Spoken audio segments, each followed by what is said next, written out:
Good evening, everyone. This is, as you know, the last shiur here for a while. Next time I'll be back will be Bezrat Hashem, January 24th. 24th, which is another month. Aruba vacation. Yeah, I land the day before on the 23rd, so I'll be able to come on the 24th. I'll do it in Israel.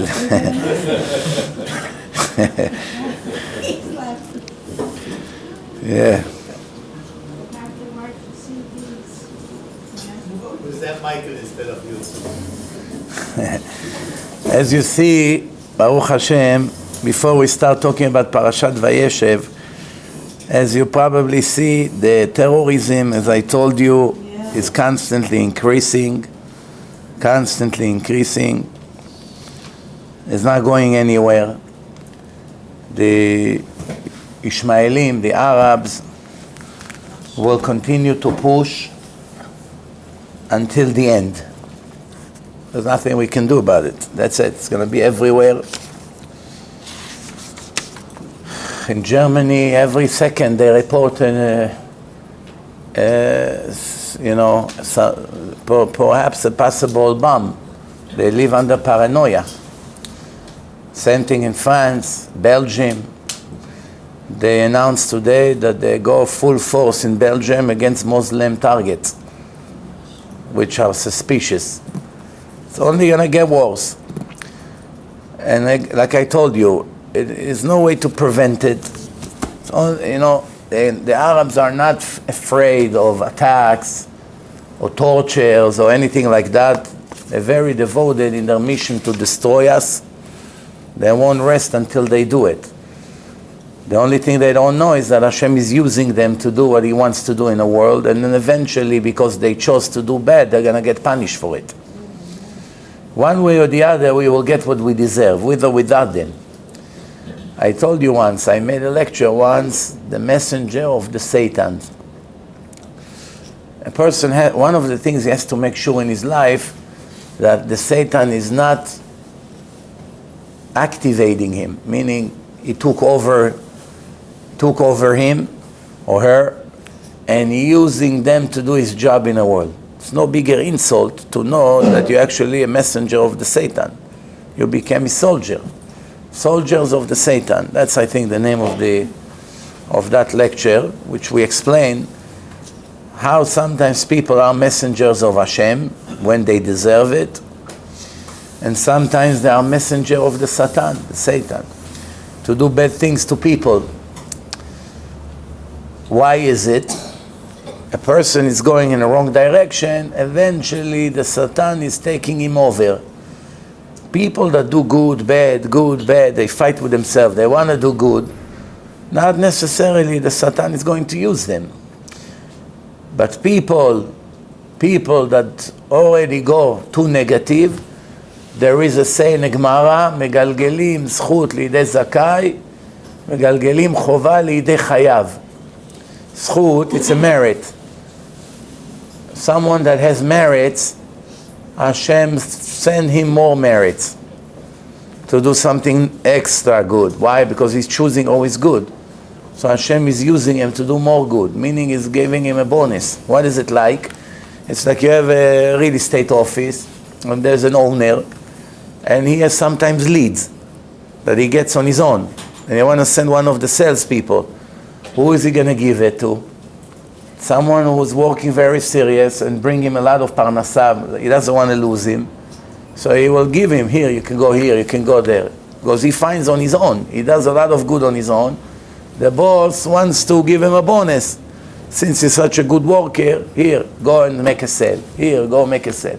The other one is lazy, doesn't do anything, doesn't care, or only do bad. Why should he give him?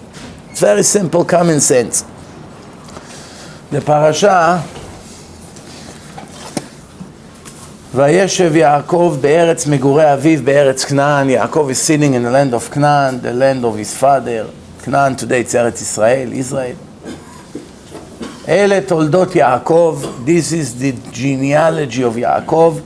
Yosef ben 17 shana. Yosef is 17 years old.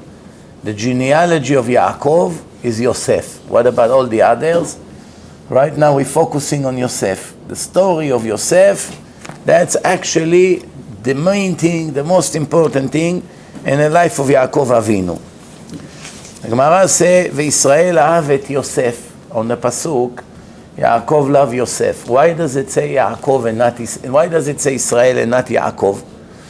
Last week, one person asked, why does the Torah continue to call him Yaakov after his name was changed to Israel? Especially when Hashem said to him, your name is from now on is no longer Yaakov, your name is Israel. But in the Torah, we see that the Torah continued to call him few times Yaakov. Sometimes Israel, sometimes Yaakov. So many years ago, I explained that every time the Torah referred to him as Yaakov, it means for him individually. And when they call him Israel, for the entire nation of Israel. So here, V'Yisrael ahav et Yaakov, besides the fact that Yaakov atzmo, he himself loved Yosef the most, but it's something that the nation of Israel will also do. From all the brothers, who is the most favorite one? People who read the Torah, which one they have sympathy the most? To Yosef. You have Reuven, you have Shimon, you have Levi, you have all of them. But who would you like the most? The answer is Yosef. So the Torah is already giving you a prophecy. It's the most favorite one out of all of them. V'Yisrael ahav et Yaakov. The nation of Israel would love Yaakov. Et Yosef. Bikesh Yaakov lishev b'shalva. The Gemara says, after all these years, Yaakov Avinu is not young anymore. He's older. He's 108 years old already. He wants to rest. Enough. How much I can suffer already? Dina, all these problems that I had, Esav, running after me, hiding from me. 20 years, Lavan is taking advantage on me. All the suffering he had in his life, now all of a sudden, the biggest one is coming. Because Yaakov lishev b'shalva, Yaakov wanted to rest in peace. Kafatz alav rugzo shel Yosef. This problem with Yosef came right to him. He loved him the most. Ki ben zkunim hu lo. What does it mean, ben zkunim? Ben zkunim has few explanations to it. One possibility is your youngest kid. Your youngest kid, ben zkunim. Usually you love the last one extra. The youngest one. When everyone got mature, got married, they're already old, they always have this little one, the cute one, that left. Ben Zkunim could also be the smartest one, like come from the word Zaken. What's Zaken in the Torah? Zekana Chochma. The smartest one. He was the Chevruta of Yaakov Avinu, was learning with him. And he is mamash the same face like Yaakov Avinu, like his twin. Same face. Looks exactly like his father used to look. And his history is the same like Yaakov Avinu. Very similar. Yaakov was born circumcised, without orla, without foreskin. Yosef was born circumcised. Yaakov was born after many years that his mother was barren. Yosef was born after many years that Rachel was barren. The mother of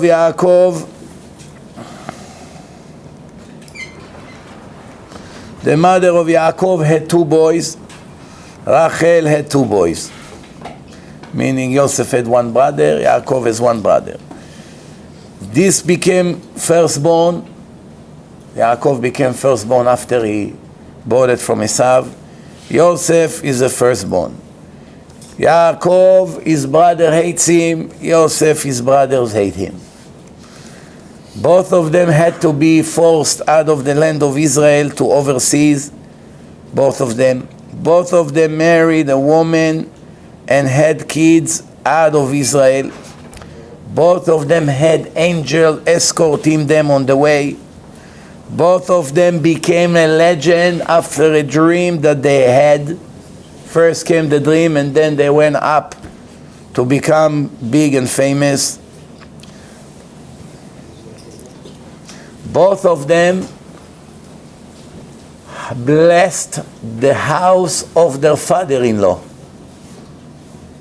Both of them. Yaakov's father-in-law, Lavan, there was a lot of blessing there when he was there.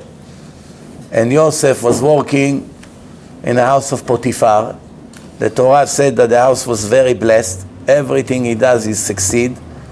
And who is Yosef's wife? Osnat, Eshet Potiphar, Bat Potiphar. So his father-in-law was Potiphar. Potiphar, Rasha, Lavan, Rasha. They're both wicked. What's the difference between Lavan and Potiphar? Lavan is an idol worshipper. Potiphar is an idol worshipper. Lavan is a crook. Potiphar, it doesn't say that he was a crook. What was he? Huh? He was a gay. Very good. He was gay. In the beginning, he was normal. But then he went too much on YouTube and and Facebook. And the gays, the parades, they brushed his mind too much, washed his head, brainwash. And then he became from Potiphar, Potifera. Chazal explained that he wasn't excited anymore in women. Why? His wife was the prettiest woman back then, the prettiest, Eshet Potiphar. And he was looking to do something a little bit more unique. And then he became gay, and the Torah changed his name from Potiphar to Potifera. Maze Potifera? What is it? Potifera, Pere Adam. Pera, Parua. Wild. That's the name, wild beast. Like Ishmael, Pere Adam. This is Potifera. So there's a lot of similarity between Yaakov and Yosef. Both of them were far from the house of their father 22 years. They had to go far away from the father. Both of them came down to Egypt because of the hunger. Both of them passed in Egypt, and their bones were carried to be buried in Eretz Israel. One in Hebron, one in Shechem. You have to be blind not to see the hand of Hashem here. Did you just see how many similarities they have in their life? What are the odds that it will be today between a father and a son? So many similar things. 22 years out of the house, 22 years out of the house. Dying in Egypt. Carry his bones to Israel. So many things. Yosef was learning in the beginning from his grandfather Yitzchak, and then from his father Yaakov. He absorbed all the wisdom that was taught in a yeshiva of Shem Vayeshev. Shem Vayeshev, there were two tzaddikim. They had yeshiva, like a school. They taught the Sheva Mitzvot Bnei Noach, and all the things they learned from Noach, who learned from Adam, whatever knowledge they had. We don't know exactly what knowledge they had, but we do know that they had much more than what you think. For instance, Noach, he already knew to tell the difference between kosher animals and non-kosher animals, even though the Torah was not given. How do you know which animal is pure, which animal is not pure? Which animal he can sacrifice to Hashem after he came out of the ark from the flood, and which animals you cannot sacrifice? He already knew to prepare 7 extra for the sacrifices. Basically, Noah had information that was not in the world until the Torah was given. So meaning 900 years before, Hashem already told Noah certain things. Otherwise, there was no way to know. He could never know. Same thing, Adam HaRishon. He had knowledge that will be only written later in the Torah. For instance, Adam HaRishon wrote one Mizmor in Tehillim. In Psalms, one of the chapters was written by Adam HaRishon. Which one? Do you know which one? Huh? David HaMelech wrote, but some of the Mizmorim came not from David. Seven authors. Yeah, 7 different authors. The sons of Korach, Shlomo, David, Haman, Adam, Moshe. So, which Mizmor? Mizmor Shir Leyom HaShabbat. מזמור שיר ליום השבת, טוב להודות להשם ולזמר על שמך עליון, להגיד בבוקר חסדך ואמונתך בלילות. That's אדם הראשון, 100% prophecy. What is this מזמור talking about? He's talking about אדם הראשון, after Hashem told him not to eat from the tree, that was Friday, right? He was created on Friday, on the 6th day. And then few hours before Shabbat, right before he made the sin, and then right shortly after he made the sin, he became dark. Now he didn't know that's the way of the world. Day, night. He's only 2 hours old, few hours old, right? So Adam HaRishon now see all of a sudden everything becomes black. All the nice colors disappear. He cannot see anything. So he thought that because he did not listen to Hashem, that's going to be his punishment now, that Hashem took away the light from him. So he was very upset. He was very, very nervous. Then in the morning, the light came back. So he thought that Hashem forgave him. Oh, that was quick. So quick. Baruch Hashem. And then after that, it became dark again. Then he realized that it's nothing to do with my punishment. I guess that's the way the world is. Day, night. And that's when he realized, I got to do something to have light at night as well. And Hashem gave him an idea, and he took 2 rocks, rubbed them together. He started to have sparks. And that's when he created the first fire. And that's why in Havdalah and Motzei Shabbat, Saturday night, we use candle. What does it have to do now to use candle between Shabbat and Sunday? There's nothing to do with Havdalah. It's only because Saturday night, it was the creation of the first fire.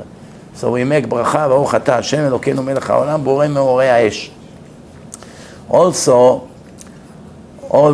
we take the nails and we put the nails close to the fire to look at the nails. Why? What the nails have to do with Havdalah?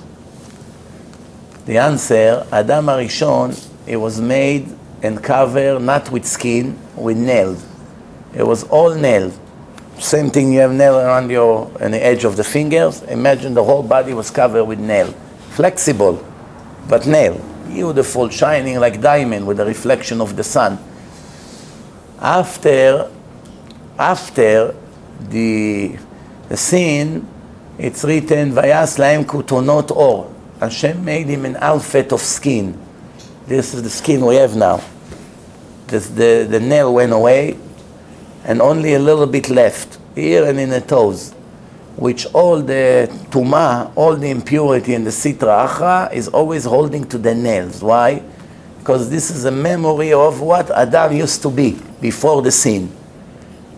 So the nails, that's why when you cut the nails, all the bad impurity and the bad energy is sticking to the nails. That's why if a pregnant woman go over nails that you cut and you throw it on the floor, she can lose her baby, have a miscarriage. That's why the Gemara say that the Hasid, he burns the nail, doesn't leave a memory from them, nothing. And a tzaddik buries it deep in the ground, but there's always a chance that one day still we're gonna come out somehow, if they dig. But it's good, you bury it.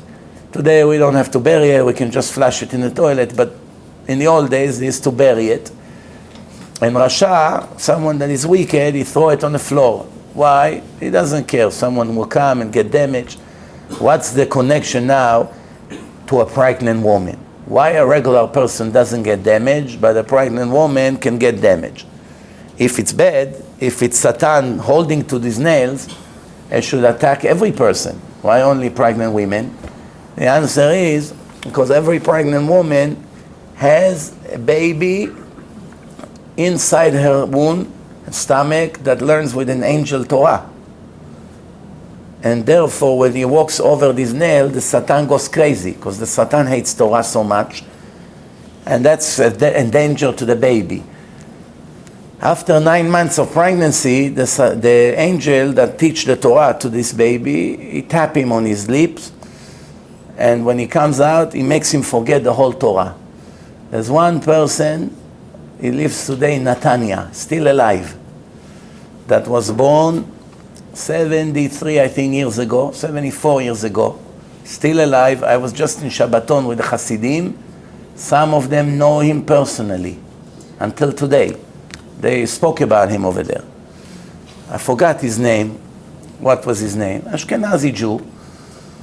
Was born, and the angel, for whatever reason, did not make him forget the Torah. It was a very, very big thing in Israel. He started as a baby to say Gemarot. All the Gemara, all the Teilim, all the Chumash. Little kid, baby. Everything he knew. Until 400 years ago, he was able to say all the books that you can know. Everything. Until 400 years ago. Meaning from 400 years ago, probably the level of the Torah went already a little bit below the red line, maybe. That's why he didn't say things, recent things. But up to 400 years ago, everything. Shulchan Aruch, Rambam, everything. And the Rebbe, there's a Rebbe, the Belzer Rebbe. There was the grandfather, the uncle, not the actual somebody, the Belz, big Rebbe from Belz. He went inside the room with him and make him forget it. I said, there's one of the things that I eat my heart the most. When I hear this story and I tell this story, it burns my heart. Why? If today it would happen, what would happen? We'll make the whole world religious with this guy. I would ask to buy him out. How much? $1 million, $2 million? Let's collect. We buy you. You belong to us. You come with me everywhere I go. We don't need lectures. You just come as a baby. We'll take you, ladies and gentlemen. You put him on YouTube. You'll have hundreds of millions of views. Imagine, baby like this, speaking Gemarot like this, little baby, little kid. And then you show the Gemara that the angel teach the baby all the Torah. That's it. Everyone would see that. Back then there was no video, 73 years ago. No video, nothing.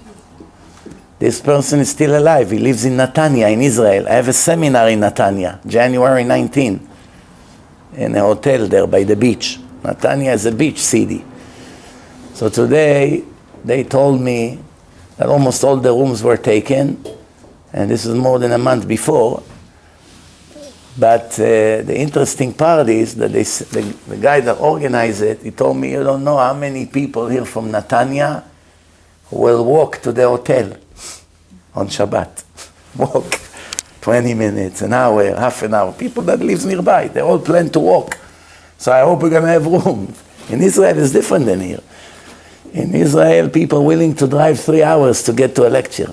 All the way from the Eilat. Last time I was there, people came from Eilat, 3-4 hours with buses to come to a lecture. Here, people across the street in Rigo Park, where I used to speak.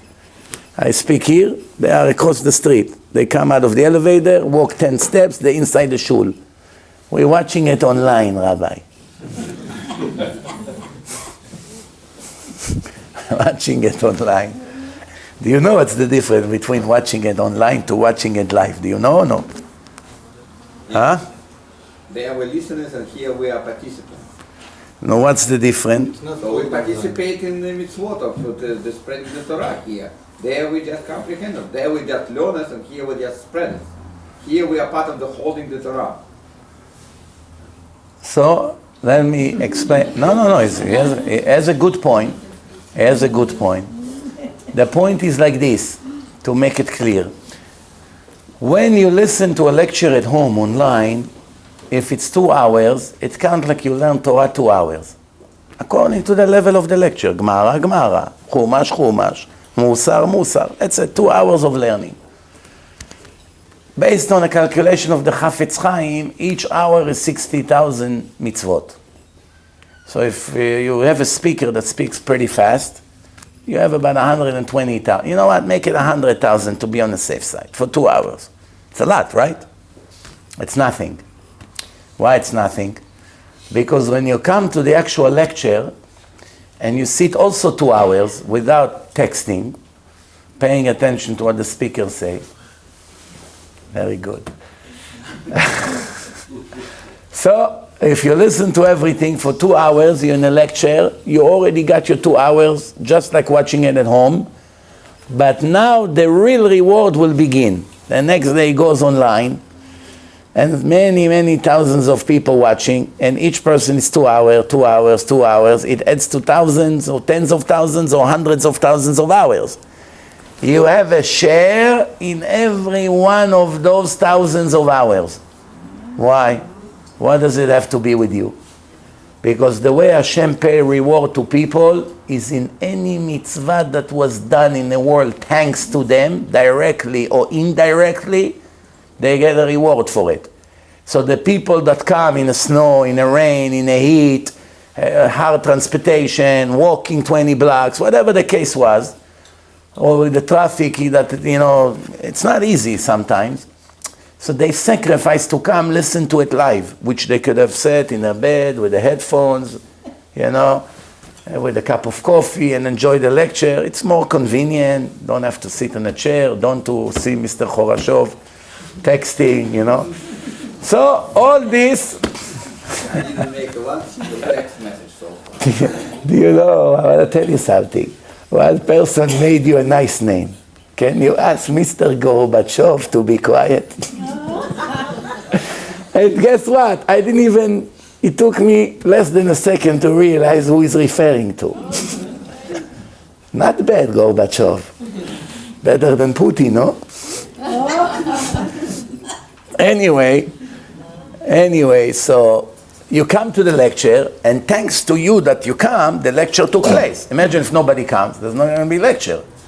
So if 100 people came, everybody there, he's actually a reason why the lecture took place.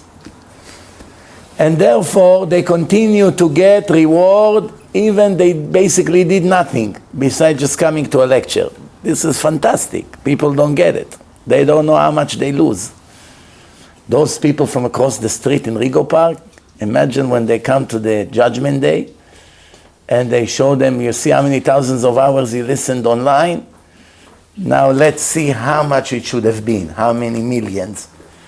And they say, wow. Anyway, I was sitting and watching. I just couldn't go across the street and sit and watch.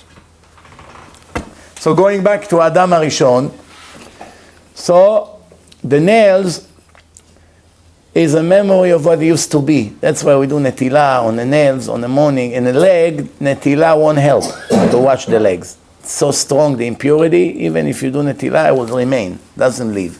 But the hands in the morning, ruach ra'ah is a bad spirit. Once you watch right, left, 6 times, it leaves the hand, the bad spirit. So what happened after that? An Havdalah that we do, we first say Borei Pri HaGefen, which is the mouth, right? When you drink the wine. Then we say Borei Minei Besamim, which is the nose, smelling. Then we say Borei Meorei Ha'esh, which is the eyes, looking at the fire. Why do we do it in this order? It should have been the other way around. It should have been first Borei Meorei Ha'esh, or Besamim, one of them. Both of them should have been first, and only after that Borei Pri HaGefen. Because you're drinking in the end, not in the beginning. But the reason they did it like that is because they want the wick to be going from low to high. First the mouth, then the nose, then the eyes, going up. That's the reason. So they designed it in such a way. Mouth, nose, eyes. Ma'alim Bakodesh. Also, we should know that the mouth, the nose, and the eyes are the spiritual tools of the human being. The mouth, Torah, Tefillah, praying and saying Torah. The nose, you smell great smells. That's a food for the soul. The soul, on Motzei Shabbat, a part of the soul that comes extra on Shabbat, Saturday night when Shabbat finished, that extra soul that merged into the existing soul is going out. And that makes the existing soul down. Person is a little bit sad. By smelling, it's lifting the soul up. It's a food for the soul. In Gan Eden, there's a place for unbelievable smell.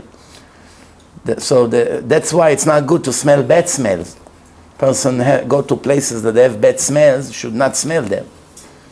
Even bathroom, public bathroom, try to avoid it as much as you can.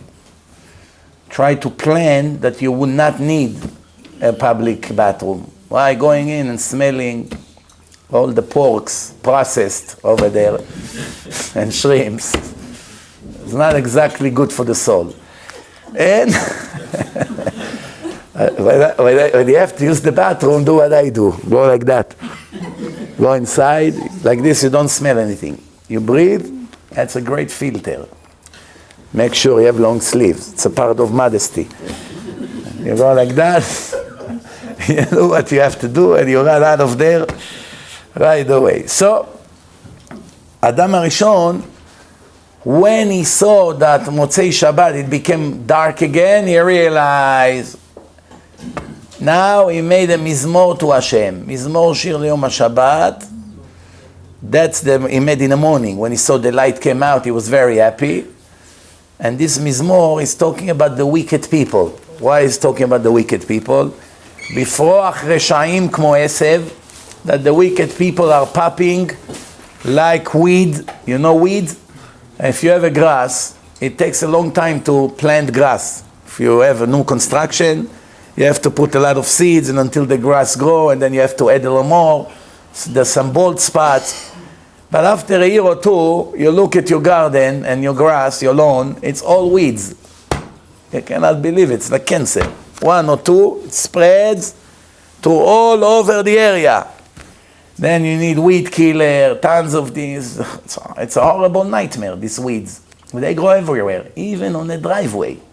If you have a little crack on the driveway, all of a sudden, weeds popping up. Everywhere. On the walls, on the driveway, on the sidewalk, inside the lawn. Mamash like cancer. Goes everywhere. So Adam HaRishon already told us there will be something like that in the world. Bifroach Reshaim Kmo Esev. The wicked people are just like weeds. Everywhere you go, they popping. Non-stop. Vayatzitzu kol po'alei aven. Those who do the worst. The worst people, those are popping even higher. Bifroach Reshaim Kmo Esev vayatzitzu kol po'alei aven. Tzatzim. Once you can see them. Control the media, posting on Facebook, doing all kinds of bad things, like the one we spoke about last week. Yosef Dweck from London, Rasha Merusha. People like this, you have plenty, unfortunately, in the world. They will do everything they can to destroy the Torah and the Jews and the Jewish nation, and they are the main soldiers of the Satan. So people like this, ויציצו כל פועלי אבן להישמדם עדי עד. And then Hashem will destroy them for eternity. They have to be responsible for all the damage they made in the world, and when the time comes for them, they're going to have to pay for it. It's not going to be easy. Because every Jew, it's enough that one Jew went away from Hashem or stopped listening to the words of the Torah because of their Lashon Hara and Motzi Shem Ra, they have to be responsible for it. That's why I tell people, don't ever comment in the internet on anything. Nothing. Why? You don't know what's going to happen. It goes to so many people. If you one day regret, there's no way to take it back. There's no way to take it back. Once you publish it, that's it. And these wicked people, they don't have any fear from Hashem. That's why they dare to do what they do. But in the end, Hashem will destroy them for eternity. Lehishamdam ade'ad. From here we see there is such a thing. Destruction for eternity. And Hashem will destroy these people. But it's not just destroy them. Destroy them, they're going to suffer for eternity. It's not, they're going to go to sleep and not wake up. The Rambam writes, Ele lechaye olam ve'ele lederaon olam. The Reshit Chochmah described the 7th place in hell, in Gehenom. The lowest. It's called Tachtit Haaretz, the bottom of the land.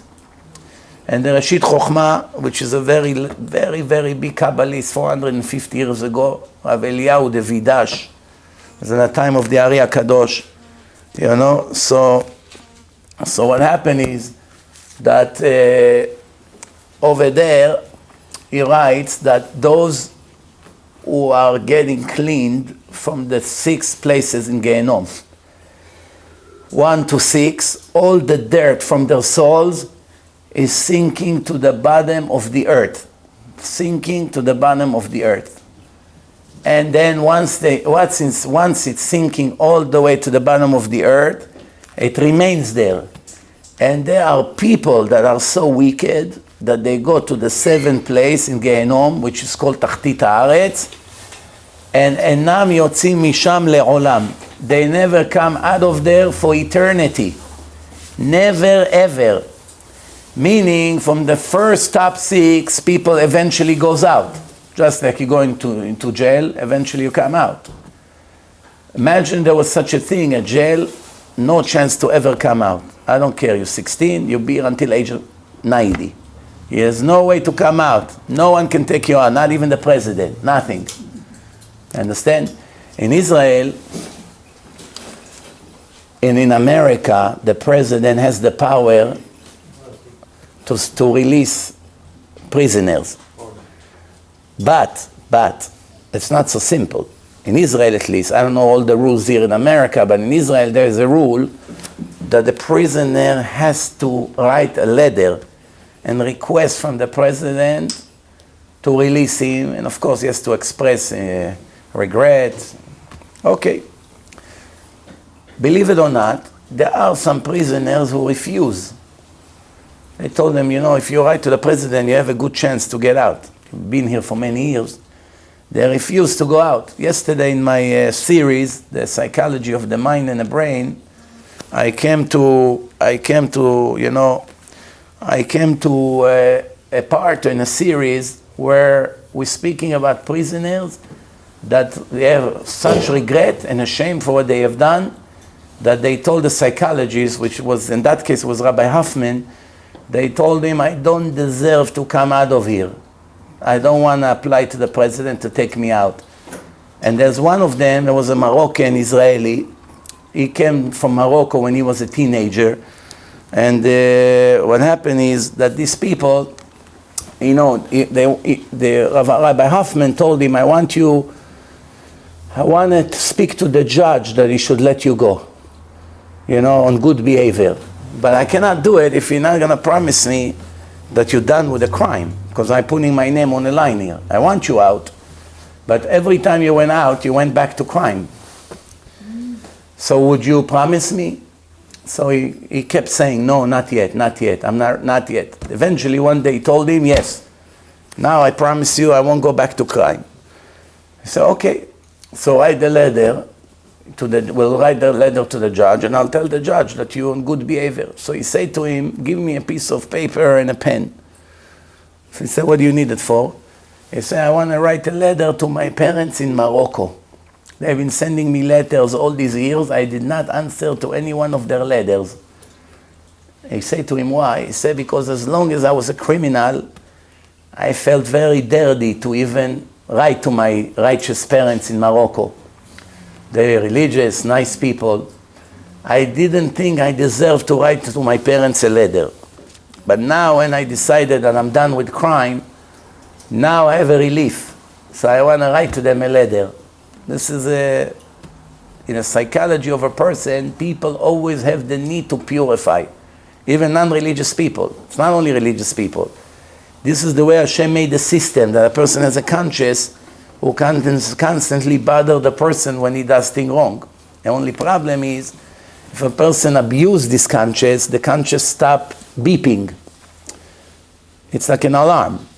It beeps, you shut it. It beeps, you shut it. It beeps, you shut it. Imagine the alarm get tired of you. You know what? I'm not ringing anymore. This guy anyway is going to shut it. For years like this, every day. What's the point of ringing? Right? So that's it. So this is the story and the secrets of Havdalah and what we do over there. So let's go back to the parasha. So Yosef was learning from his grandfather Yitzchak and from his father Yaakov. And he absorbed all the Torah they learned from Shem Va'ever. And the love of his father to him is constantly growing. His father made him a special alphabet. Vayeshev ro'eh et echav. And what is he? He's going to hear halachot from his father, and he's going to teach his brothers like shepherd. Like shepherd is in charge of the sheep, even though he's younger than them. He's teaching them the Torah that he learns from his father. While the brothers look at each one of them think he's a big shot, he's the master of the land. Yosef, he understands that he's only a resident in the land, not a master. This is the way Yaakov felt. We are here, it's like a temporary residence. To do what Hashem say to Avraham, Ki ger yeh zaracha be'eretz lo lahem. We're going to have to live in a country that doesn't belong to us. Yosef is humble. He's not proud, and he respects everyone. Even the sons of the maids, Zilpah and Bilhah, they're not in the same level like Rachel and Leah. The wife of Yaakov and the maid is not in the same level. Although all the tribes, they're all holy, but everybody understands that the wife is in a higher level. So the brothers, the sons of Leah, looking at themselves in a higher level than the sons of Bilhah and Zilpah. And also, Yosef himself is down to earth. He doesn't think that he's any better than anyone. When he comes to his father to talk negative about them, he really had good intention. He wanted to teach zchut, merit. But the brothers looked at that as a threat. They thought, maybe he's coming to ruin our reputation. Next thing, the father make him a special outfit, and they get jealous. It looks like a prince, meaning he's making him a leader in our lifetime. So they begin to hate him even more. Even though the love of Yaakov to Yosef did not decrease his love to them. It didn't change his attitude towards them. But they still didn't like it. They did not trust Yosef. They thought that his intentions are not clean. So therefore, the tribes could not even speak to him. They couldn't say hello to him. They were not hypocrite. Rashi say, mitoch gnutam nishma shivcham. By talking, actually describing how much they hated him, you actually learn positive things about them. What? That they were not hypocrite. If they couldn't stand him, they did not pretend. That's why I always say, what's the difference between the Christian anti-Semites to the Muslim anti-Semites? What's the difference? They both hate Jews, right? But the Christian, when you come into the elevator, how are you doing? How are you? And in his heart, he says, where will I grab your head out from your neck? But the Muslim, there's no such an act. Hey, how are you? No. He looks at you like this with his eyes. I wish I can choke you right here. No such thing. At least I never saw that there's any hypocrisy by them. If he hates you, he makes sure you know it. He won't pretend. I guess they can't. They just can't pretend. The brothers here, when he say hello to them, they don't answer. They don't answer. Then comes the dreams, which makes the situation even more complicated. Hashem comes to Yosef in a dream, and he see him and his brothers making bundles in a field. His bundle going up, all their bundles are bowing down to it. And he goes and he tells them the dream. They go crazy. We know that you want to take control over us. That's why you're dreaming about it at night. what you're thinking during the day comes in a dream at night. There are two kinds of dreams. Dreams that goes after the thoughts of the day, and dreams that have nothing to do with the thoughts of the day. How do you know? If the dream is in the beginning of the night, that's usually after what you're thinking during the day. It's processed in the brain in the first third of the night. Dreams that are usually real, it's close to the morning, the third of the night. So if you go to sleep, let's say 11 until 6, so every 2 hours and 15 minutes, it's like a third of the night. Third, second third, and a third. Which makes it more valid, even though today the chance that the dreams are real are very, very small. Many people writing emails, what is this dream means? I dream about this, I dream about that. I heard it's a very bad dream, I heard it's a very good dream. I suggest not to even make a big deal out of it.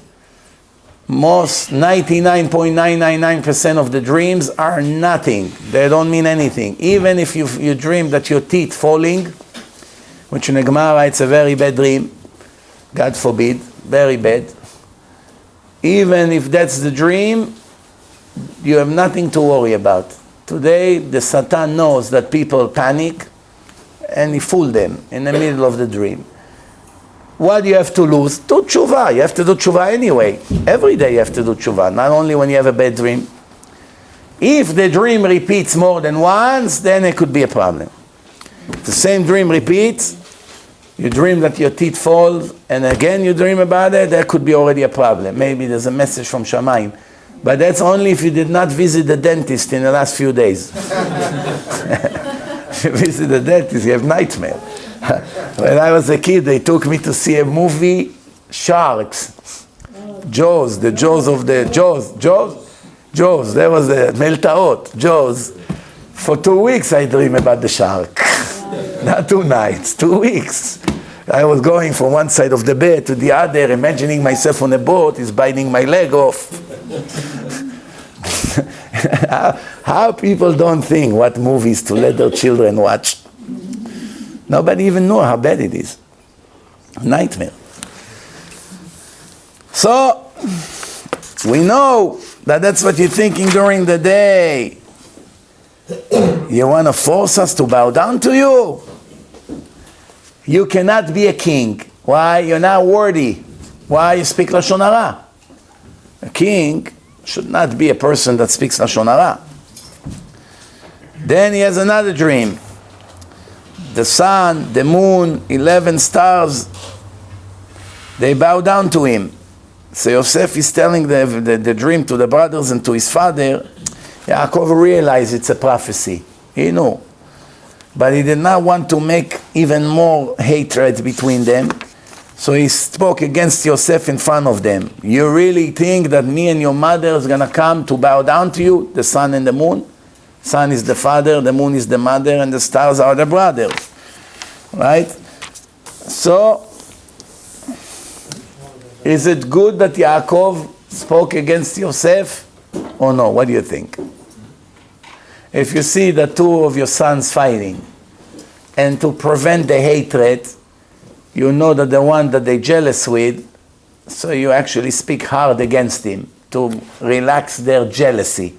Is that a good thing to do or no? Logically, it sounds like a very good thing. You want to do shalom. You want to be marbe shalom. But are you allowed to put the right side down to make the enemies happy? אמר הקדוש ברוך הוא, אתה גערת בבנך לשווא. You spoke hard against your son for nothing, for no reason. על כן עתידים בניך לגעור בירמיהו הנביא כאשר יוכיחם.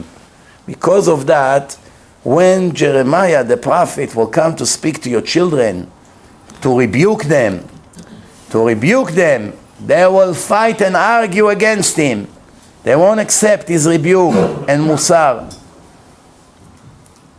Keep those words in your heart, because one day you will bow down to Yosef and also Bilhah that raised him like a mother, so she took over like being a stepmother.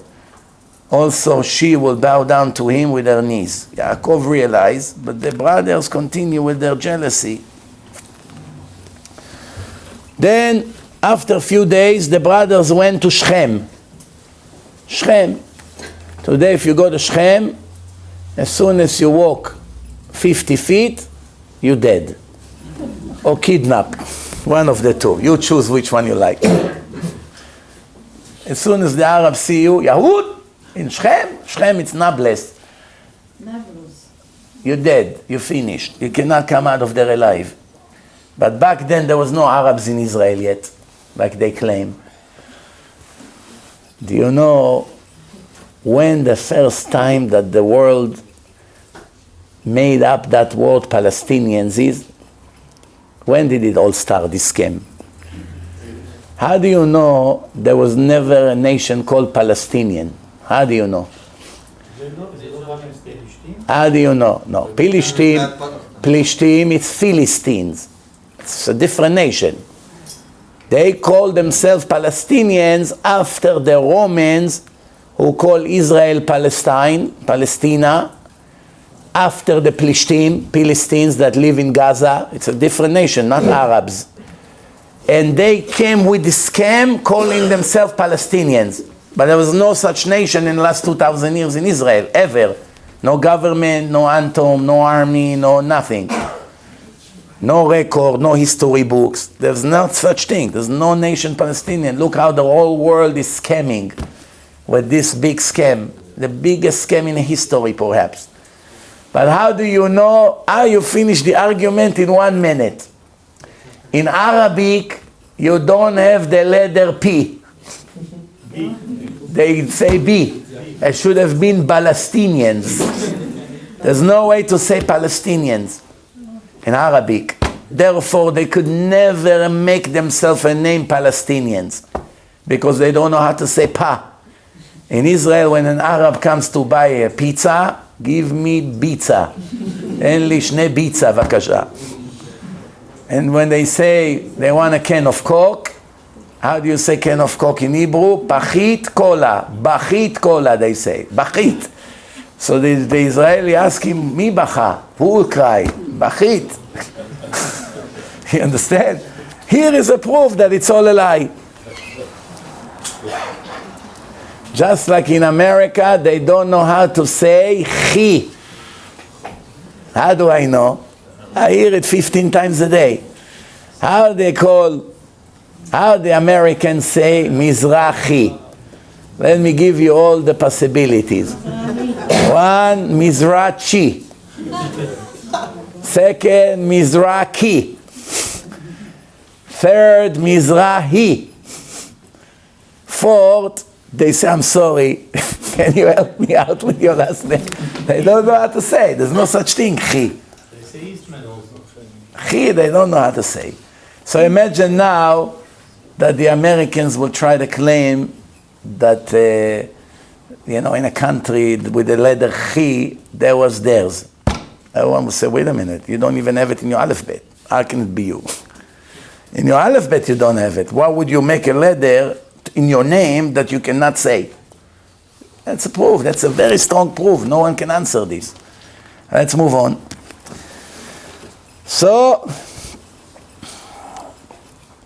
they go to Shechem. Makom המזומן לפורענות, Rashi say. Place that brings problems. Already then. Yaakov begin to worry. There's no WhatsApp yet. Where are you? Oh, you're in a place that they have internet. Okay, good. Baruch Hashem, you're indoor. They didn't have it now. So, Yaakov is very worried, and he wants to send Yosef to Shechem to see what happened to them. Would you go, he said? Yosef, right away, quickly. Of course, even though he knows they hate them, and it's dangerous, he respecting his father. Yosef saw that his father is very worried. He said, but that's not the first time they disappeared. Why are you so worried? So Yaakov said, I had a dream, and because of that I'm paranoid. Yosef asked him, what was that dream? And Yaakov say, I saw you and your brothers are going to Egypt. And in a way, an angel came, angel of Hashem. I asked him, will I go back to my land now when I go to Egypt? He told me, no, you're going to die there. And since I woke up, I'm so worried. Maybe the kings are all gathering against us to kidnap us and sell us to slaves in Egypt. And that's how the exile will begin, like Hashem said to my grandfather Avraham. ידוע תדע כי גר יהיה זרעך בארץ לא להם. You should know that your children will be slaves in a land that is not theirs. ועבדום ועינו אותם 400 שנה. They will work for them and they will torture them 400 years. That's why I want you right away to go and see if your brothers are okay. Yosef went. And Yaakov walked with him. It's mitzvah when you have a guest in your house and he leaves, don't sit in your couch with your nice belly and tell him adios. No, you get up, you walk at least 4 steps out of the door, minimum. And if it's somebody important, that's okay, you can go downstairs with him to the car or whatever. That's showing that he is important in your eyes. It makes very strong friendship. Yosef said to Yaakov, to his father, don't bother, go back home, why are you walking with me? So Yaakov told him, Al tihi mitzvat levaya kala be'ainecha. Don't think that it's a small mitzvah, walking the guest out. Because if you don't walk the guest out and he dies on the way, it's count like he was murdered. And we're gonna need to bring a gla arufa, a special calf. If we find a body close to the town, they measure to which town is the closest and they blame them. Why he died next to you? That means you don't have enough merit. And as they learned the story of Eglah Arufa in the Torah, Yaakov walked Yosef all the way to the valley of Hebron. And he was telling him the secret of Avraham, who buried in Me'arat HaMachpelah in Hebron, and the prophecy that Hashem told Avraham that the Jews will end in Egypt for 400 years. Yosef arrived to Shechem. As Yosef came to Shechem, it's actually the beginning of the exile of Egypt, even though it will happen later, but now the seed is going into the ground, today. It's all starting now. The angel Gabriel came to him to prepare him for the exile. He said, don't follow your dreams too much. Take it easy. The second angel asked him, what would you like? He said, you know that your brothers don't like you. What would you like for them? Yosef say, Et achai ani mevakesh. I really want to make peace with them. I'm nothing against them. Where are they? He told him, and a third angel came. A third angel came and said, they went. Now they are in a place called Dotan. So since obviously the brothers are not going to come for Yosef, Yosef has to go and chase them. All right, so he goes after them. The brothers saw him from far away. They were shocked. What is he doing here? They couldn't think rationally. Right away they say, now it's our chance. Revenge. Yosef came and said, how are you? Very nicely, but the brothers didn't answer him. They say one to his brother, here is Ba'al HaChalomot ala Zeba. Here is the master of the dreams is coming. They were very angry at his dreams. Shimon and Levi say to each other, let's kill him and throw him in one of the pits. Let's kill him. That no one will ever find him. When the father asked, we'll tell him a bad animal ate him. In Shamayim, they announced that moment, רבות מחשבות בלב איש, ועצת השם היא תקום. לא ימות יוסף, he won't die, although you're planning, he cannot die. Why? He would live and all his dreams will come through. Reuven heard this announcement. They were all, don't forget, with all this jealousy, they were still holy people. And he heard the bat call. Mireh ma hiyu chalomotav. He wanted to save him. He asked the brothers, don't kill him, just put him in a pit. Thinking, I'm going to come later and save him and return him back to the house. Plus, he's the oldest, it's my responsibility, he's going to blame me for it. The brothers were so angry that they took off his outfit that his father made him, ketonet apasim. Shimon picked him up and threw him into the pit. The pit was full of snakes and scorpions. Maleh be'anechashim ve'akravim. Now let me ask you a question.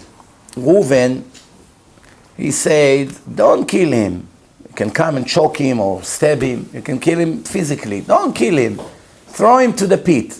You see snakes inside. Cobra, all kinds of snakes like this wading, scorpions. What's the difference between choking him and killing him or beating him up or putting him for the snakes to kill him? Is there any difference? The answer yes. Even though the Gemara says when you put a person in a hole with snakes and scorpions, it's guaranteed that he will die. He won't survive. But over here, Reuven knew one thing. He knew if a person deserves to die in Shamayim, then everyone can kill him. Animals and a person.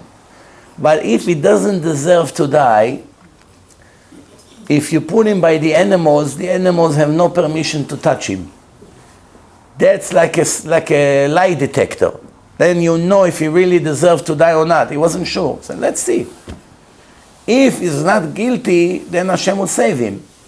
If he's guilty, the snakes will eat him. But if we kill him, we will never know if we did the right thing or not. So put him over there, thinking if he's not guilty, later I come, I take him out, I save him. The brothers did not know that the pit is full of snakes and scorpions because it was very, very deep. If they knew, it would be the end of the problem. Why? Why would be the end of the problem? They know he's not guilty. Huh? If they know he's not guilty, so what? You see why we need you earlier here? Because when you put him inside and he comes out, what do you see? Tzaddik. Look how Hashem made him a nes. It's not the time for him to die. They'll leave him alone. Because they didn't know, they threw him all the way deep inside. So how did Reuven know? Huh? So how Reuven knew that there was a... Reuven heard the bat call. This whole thing was So prophecy why didn't for... he tell the other brother? Good question. Maybe you'll come a little later next time. Good question. We'll get to it maybe. It reminded me now.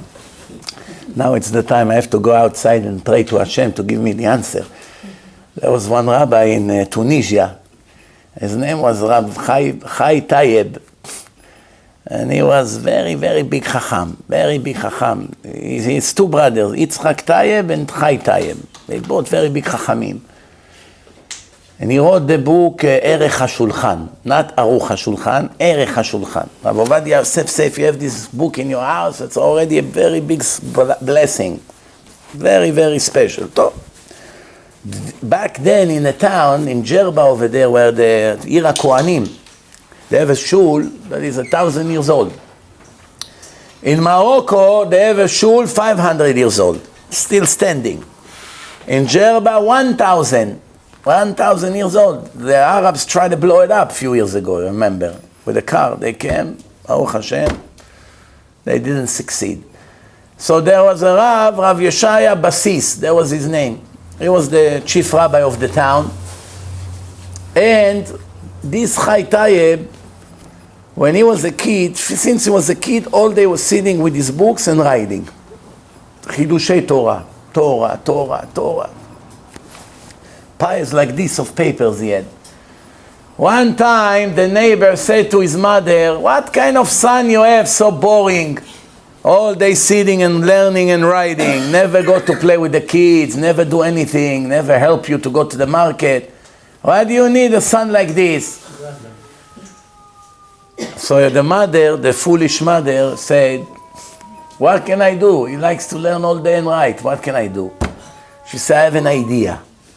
Send him to buy you something. And when he goes, take all these papers that he wrote and put them in the oven. Burn everything. Then when he comes, he won't have the energy to start all over from the beginning.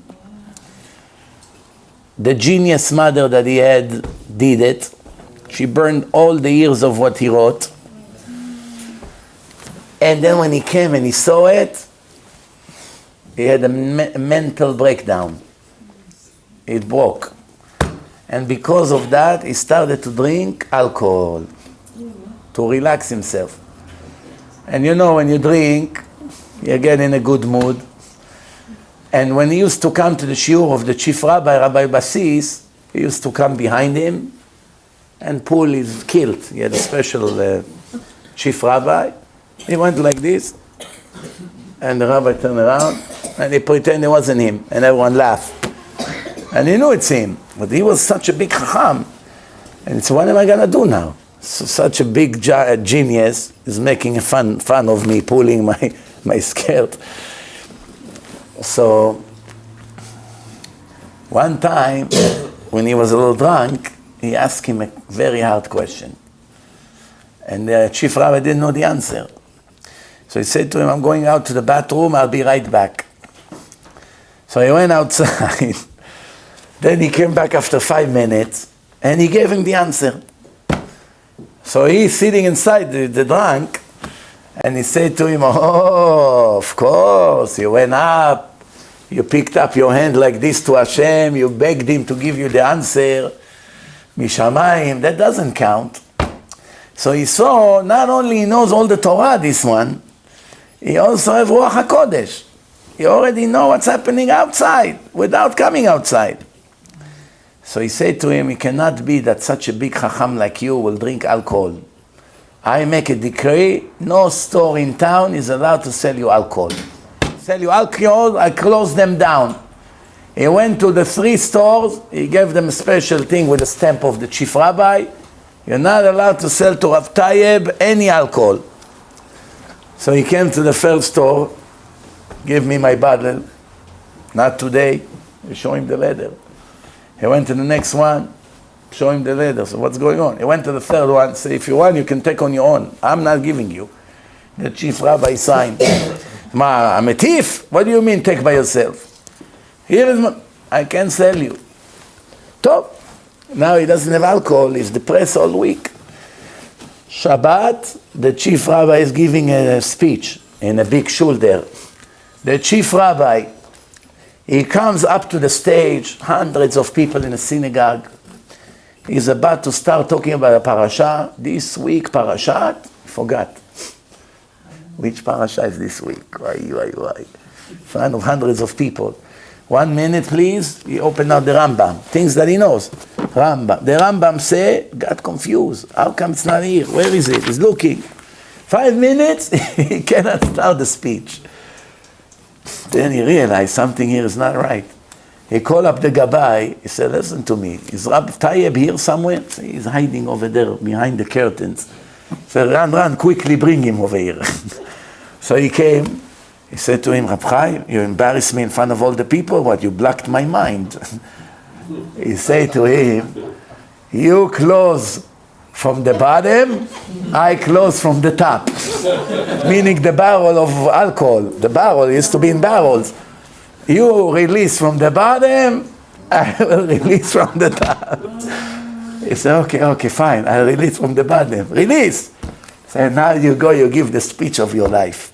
They say, the old people in Jerba, he came up to the stage, he gave the speech that no one ever heard such speech. This is how big he was. You had people like this back then, a few hundreds of years ago. It's very hard to get this book. They don't print it. Some places you can get it, but very, very rare. Anyway, so the brothers, The brothers didn't know, because if they see Yosef come out of the pit, out of the hole, and the snakes did not touch him, they'll get the point.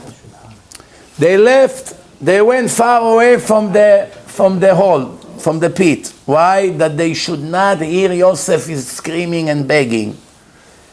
And guess what they did now? Huh?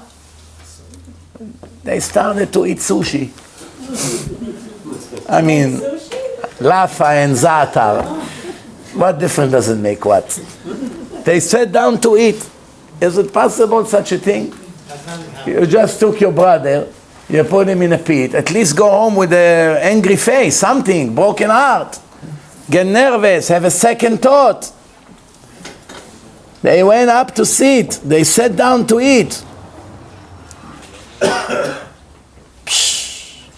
Reuven came to his father. It was his day to help. Every day someone else had to help. And the brothers took out Yosef from the pit to kill him. Yehuda said, don't kill him. Let's sell him to the Arabs. Here, Arabs coming with a camel. Let's sell him. They're going on the way to Egypt. We'll sell him to the Arab. I want to ask you a question. What was better to do? To kill him or to sell him to the Arabs? If today, God forbid, an Israeli person has a son, 17 years old, and now Hashem is asking him, as a very bad punishment I'm about to give your family, but I will let you choose. Either your son will die, will go to sleep and don't get up, or die in an accident, God forbid, or we'll give him to the Hamas. We'll send him to Gaza and let the Muhammads and Ahmeds take him and put him somewhere in Gaza, and Hashem Yirachem what they're going to do to him. Which one of the two a person would choose?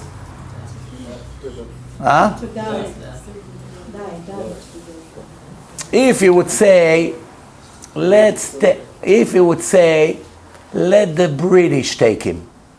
How do you do, Mr. Joseph? The chance they'll kill him is not so big. How would you like British tea?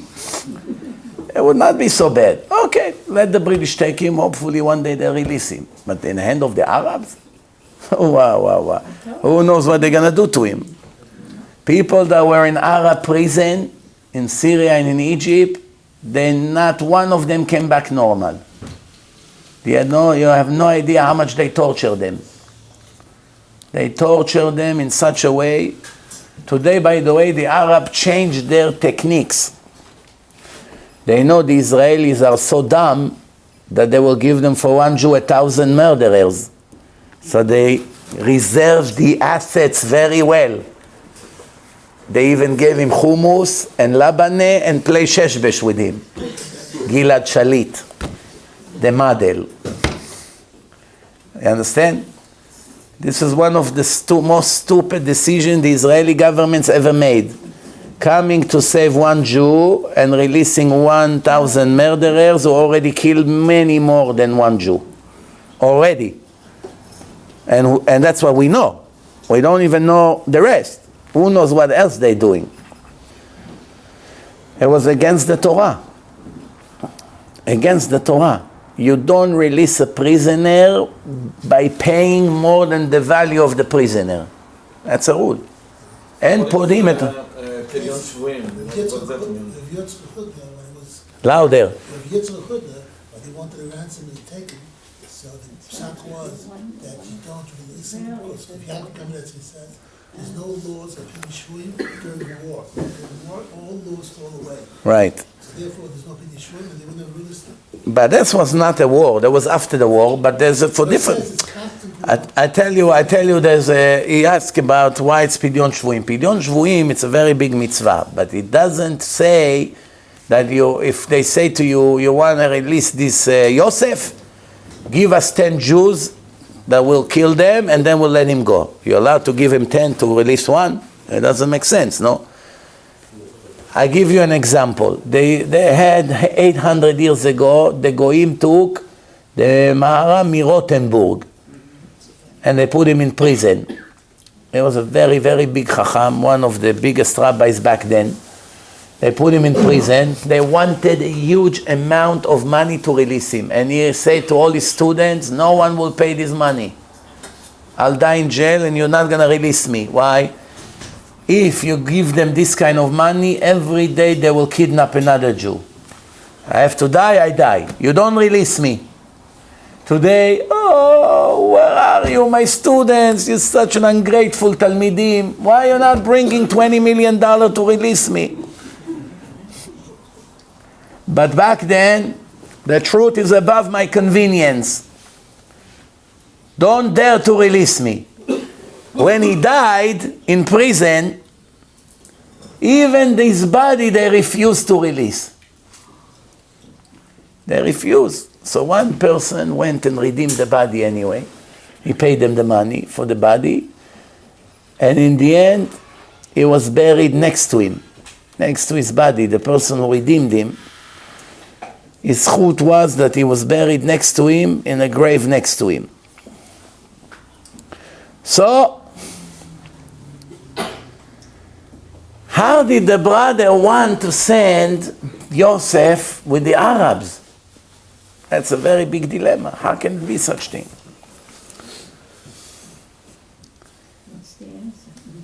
Hashem was very kind to Yosef. The questions will accumulate. Try to remember all of them. Hashem was very kind to Yosef. The Arabs who usually bring oil, like benzene, the smell, today they brought perfumes. What's the perfumes? Rose water. Rose water, you know the rose water that you put in a cake? That's the perfume. Smell like rose. Hashem was very kind. Yosef is on the way to Auschwitz, and Hans or Adolf in the car that is taking him had, you know, these leaves that you buy in 7-Eleven that gives a little, it's very nice rose smell. He's on the way to Auschwitz. He cares now about the smell in the Jeep. But they make a very big deal out of it. Hashem did not let Yosef suffer more than what he deserved. Why? Now he's on the way to unknown destination. Who knows what's going to be his end? Maybe they sell him to prostitution, to slavery. Who knows? Maybe they'll kill him. Who knows what can happen to him? But he doesn't smell oil the few weeks until he gets to Egypt. He will smell rose water. Very strange. Hashem said, אתם מכרתם את אחיכם מתוך מאכל ומשתה. You sold your brother. It's one tragedy. But you sat down to eat. You ate like nothing happened. Your children will be sold in the time of Achashverosh inside the meal also, while eating and celebrating. What was the whole thing that Hashem did not send Arabs that carry oil, rather he sends Arabs that give perfume? This was a very important thing actually. Even though it sounds a little silly, who cares now about the smell? I promise you, Yosef didn't care about the smell, that's for sure. But why the Torah emphasized this? That you know, in the darkest moment of your life, when everything looks like destruction, mamash no hope, that Hashem will always send you at least one message. Well, everything is horrible. There will be one moment, one point of hope inside the details that Hashem shows you. Remember, I'm still here with you. Everything is calculated precisely, not a little bit more, not a little bit less. Meaning, of course, I know you don't care about the smell. I just did it because I want you to know that I'm still here with you and I'm watching every detail. The brothers sold Yosef to the Ishmaelim, but the Ishmaelim regret. The Arabs, they didn't want him. Take him back. So they didn't go with the Arabs. So they put him back in a hole, in a pit. Hashem sent birds flying above the pit, because it was very hot, sunny. The sun was going in, so all the birds came. Then 7 Midianim on camels arrived. 7 UPS trucks. They came. They saw so many birds above the pit. They thought that's probably great water inside. Why birds come to a pit? It's probably rainwater. They went to the hole to drink, and they hear crying, very, very bitter cry. They looked inside, they see a very beautiful face, young boy is crying. They talked to him, he refused to talk to them. He was very paranoid. He never saw Goyim until now. So it was by his father learning every day. They put him now in jail, in a pit, in a dungeon. The Midianim took him up and decided to take him with him. The brothers saw, and they screamed, "How did you dare to take our servant? If you're not giving him back, we'll kill you." Did you know all these details? That's the beauty of the Torah. You read in the Torah only the headlines in a very short, brief way. But then when you want to know the whole story with the conversations and the details and all kinds of missing information from the story, that's called Midrashim. It's extra secret. This is not Midrashim, this is the point of Rashbam. This is the point you're saying, not only in Midrashim, it's the point of Rashbam. Yes, but who was Rashbam? You know who was Rashbam? He is this grandson of the Rashi. Right. And on this comment he's saying, but in his book he's saying, and not as Rashi say that they sold the Yosef to Midianim, that's what he's saying, so he disagrees with it. Very nice. Beautiful. Maybe you replace me in 4 weeks, I won't be here. I think the place will be We're not going to be hearing it, don't worry. Huh? We will not be hearing it. You will not be here. We will not come. Why? It's not so bad after all. Look. Maybe we'll open a new career. So you know, some rabbis are jealous to you when you're successful, and they say, no, don't listen to him, right? So here you go. Before you even started, you already have one enemy. That's a very good sign. Yes. Keep coming, Rabbi. Keep coming. We're here for you. Don't worry. Today I found out, slowly I find out more and more details about all these people that gang together. Today I found out that the one from Canada that signed it is one that I was supposed to speak in his shul about 2 years ago, maybe a year and a half ago.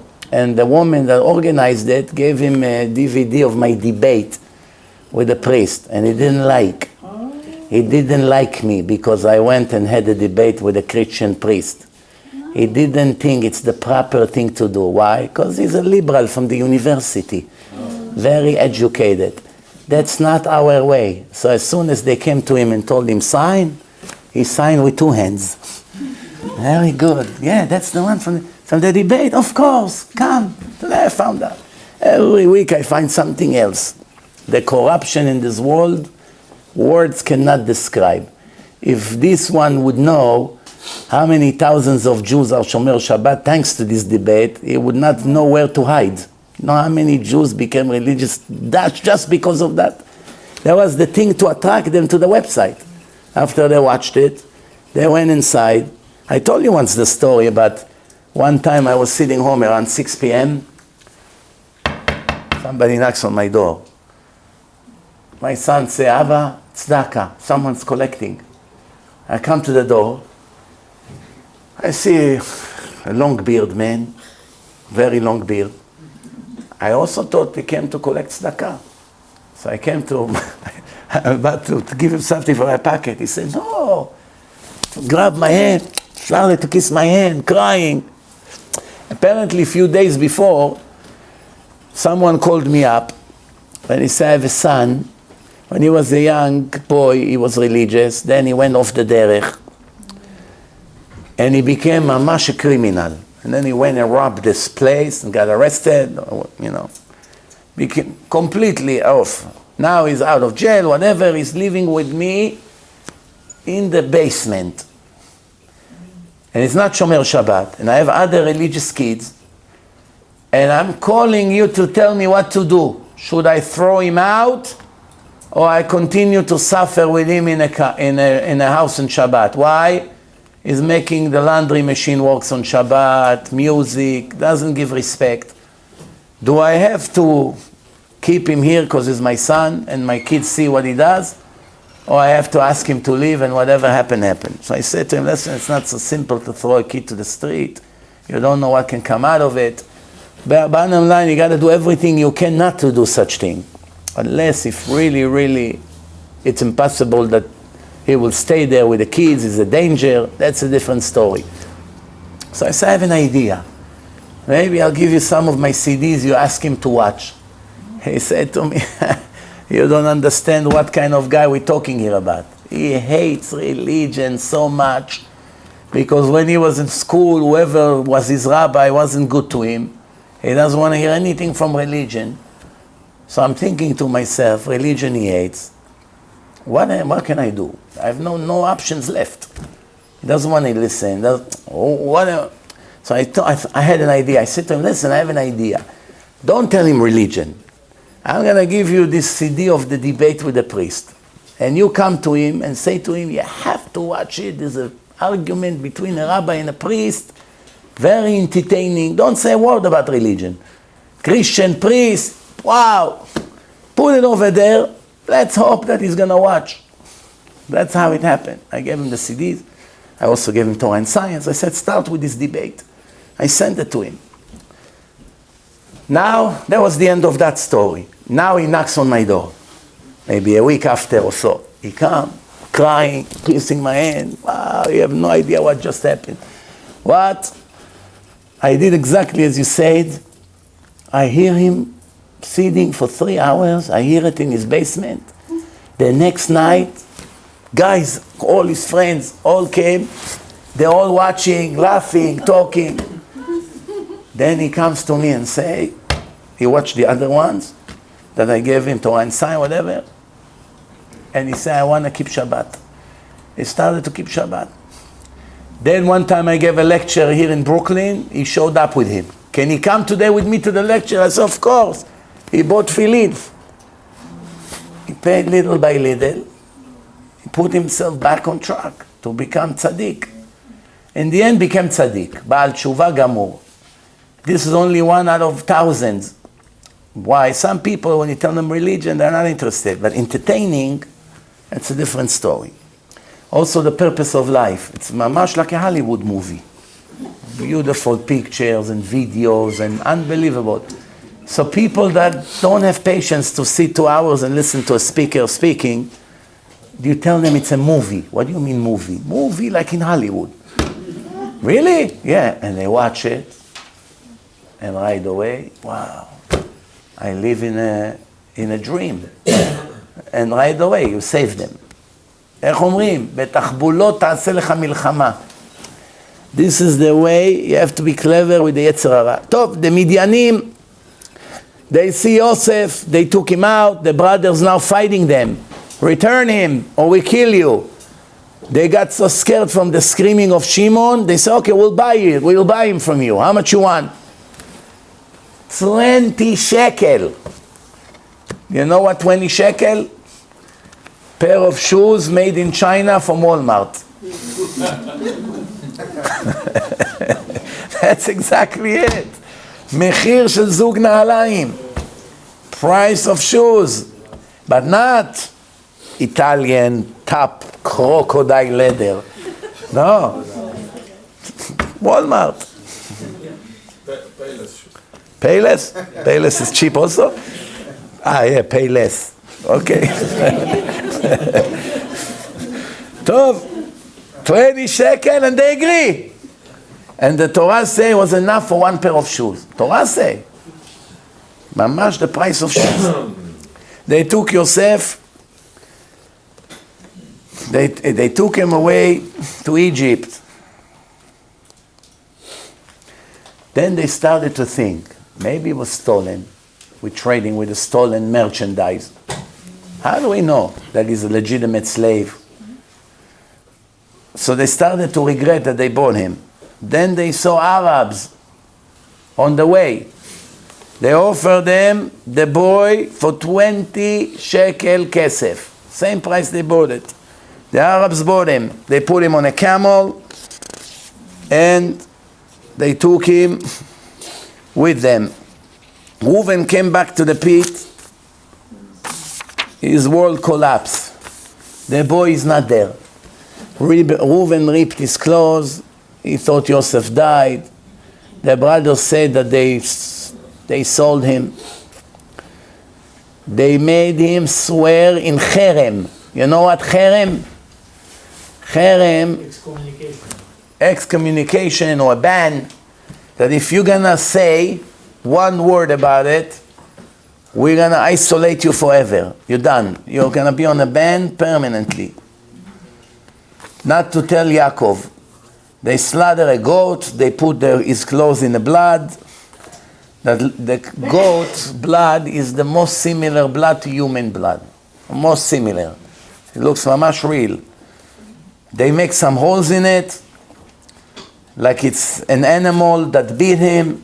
They send it to Yaakov. Is it the clothes of your son? Yaakov recognized it, got very scared. Chaya chalatu. He was eaten by a bad animal. Tarof toraf Yosef. Yosef was swallowed. Yaakov ripped his clothes and mourned for his son many, many years. Usually you mourn 1 year. After 1 year, the dead is forgotten from your conscience. Yes, here and there you're going to see things that reminds you about your father or mother that passed away. But in the first year, it's real. It's every day. It's every week. But after a year, gzera shishtakeach hamet min halev. Hashem made it that after a year, you're able to function. So, when Yaakov one day will arrive to Egypt to see Yosef,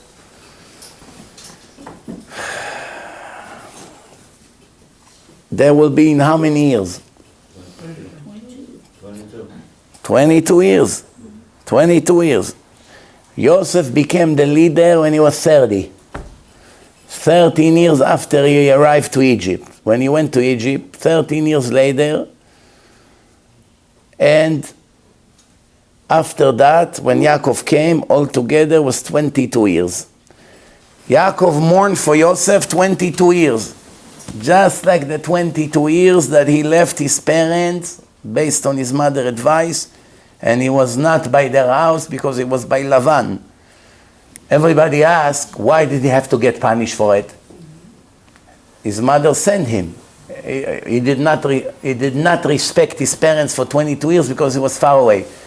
The question gets even harder because Chazal themselves say that since it's impossible to respect your parents, like Esav was doing, better to live far away from them. Because if you live nearby and you don't do everything they need and they want, then you get punished every day.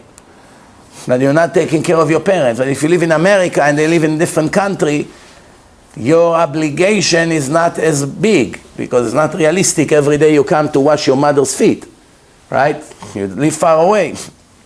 That's the only way to get saved from this obligation which no one does correctly. People don't know how to respect the parents. If you are a president of a big company or even a very famous person and you're in the middle of a meeting with hundreds of people and your father broke in and he ripped your suit and cursed you and who knows what else, you're not allowed to answer him back. Not allowed. Anything he does, you're not allowed to answer. You cannot say it's all your fault. Who are you? Who do you think you are? I'm tired of you, like people talk today. Today it's a very common thing that teenagers hang up the phone on their parents. They get them angry, hang up the phone. And then when they call, how many times it happened to you? Hanging up on you. That's people today. No matter what you do for them, disrespect their parents. So Yosef, in the end, arriving to the house of Potiphar, Sarah Tabachim is in charge of all the cook, the bakers, the cook, not the bakers, the cook. And Hashem is blessing the house of his master in everything he do. Right away he realized, since this Jew came here, business is booming. All the deals working beautiful. And because of the dreams that Yosef told the brothers, he found himself now as a slave in Egypt. Because of the dreams you came down, because of the dreams you came up. The dreams actually buried you, and the same because of dreams you came out. Which dreams? The dreams of Paro. 10 years Yosef was in jail. Then because he asked the Goy, the Sarah Mashkim, he was in charge of the whiskey and the arak and the vodka. You heard whiskey, you got up? Checking for water. Okay. Because he is a minister of the drinks, he asked, and he was also in jail.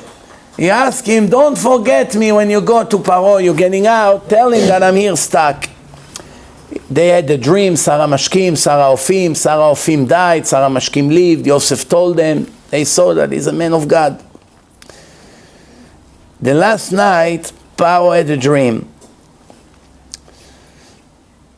This dream is the beginning of the salvation of Yosef.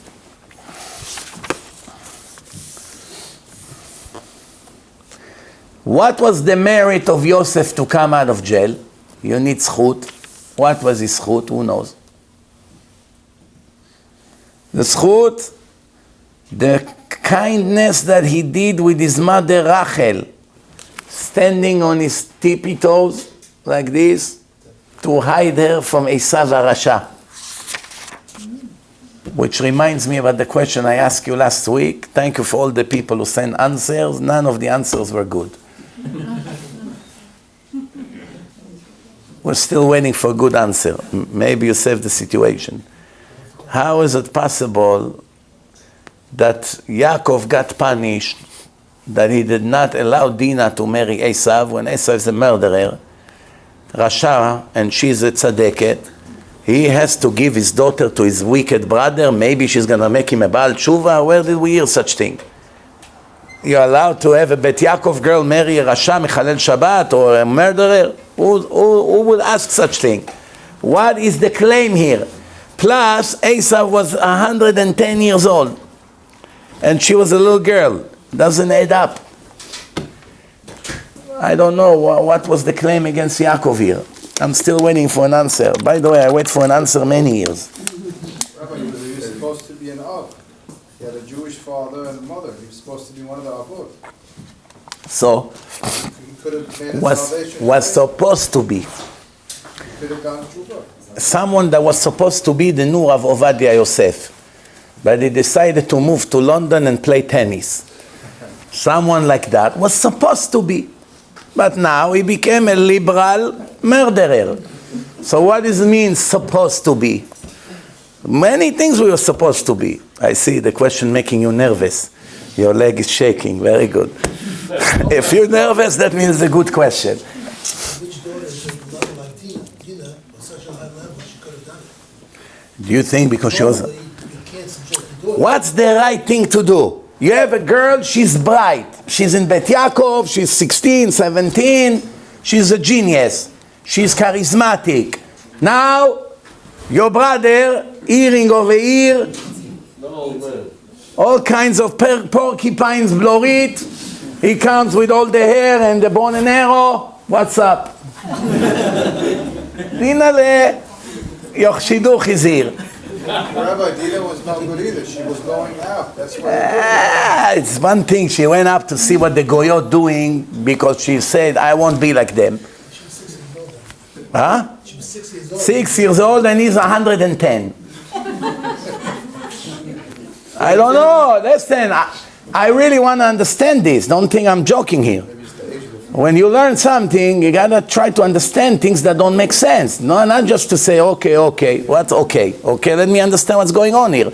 Because if this is the halacha, then why do we want from girls who went and got married to guys that are not religious? Many women made that mistake and they all end bad. Almost all of them end very bad. Maybe the claim was because of Leah. It started in Leah. Leah wasn't a part. Leah. But again, Rabbi, you were supposed to be the He was fourth supposed to be the fourth Av. She was exceptional girl.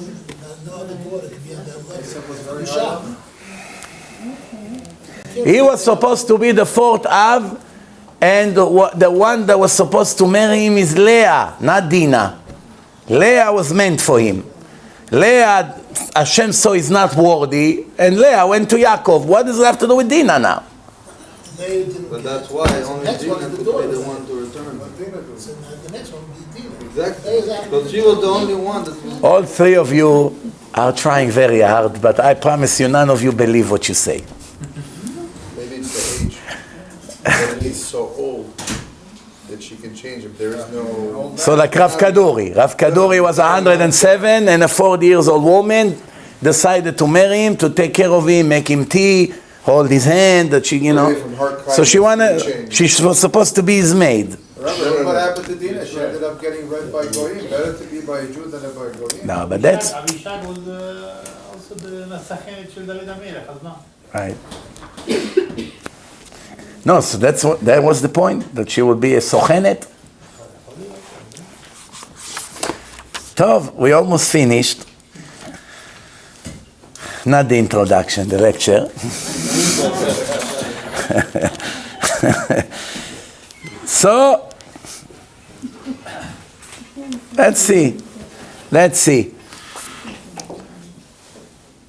2 years that Hashem added to Yosef, Paro had every night a horrible dream. Every night.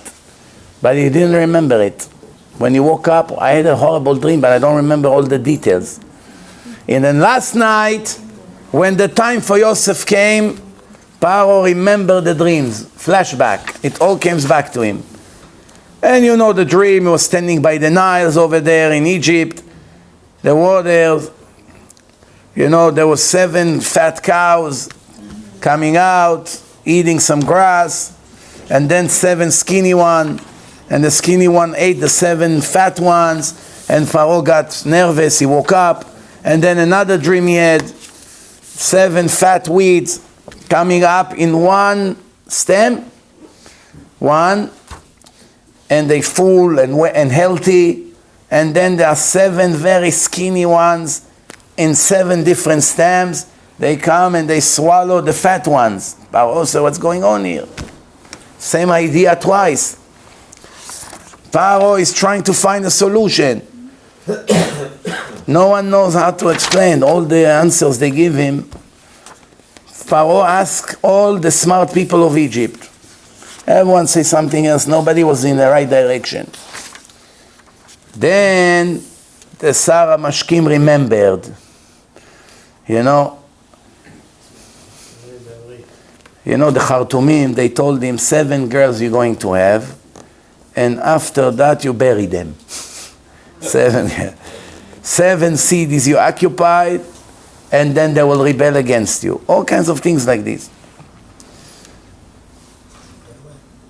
Then Yosef came and he said, the right dream, the right answer. And from here he becomes the minister of Egypt right away. They realize he's not just a person. Right away he said the pitronim to Hashem. That night they rushed him out. They gave him a haircut, everything. They rushed him out. When was it? That night. When is it? Rosh Hashanah. Erev Rosh Hashanah. Next Rosh Hashanah, when we go to Shul, when you hear the Chazan, Achot Ketana Tefilotea. Remember that Yosef was on the way to Paro now. Huh? I remember Chazanish said when it comes to Ishtadlis, not supposed to give too much Ishtadlis. Yaakov did too much Ishtadlis.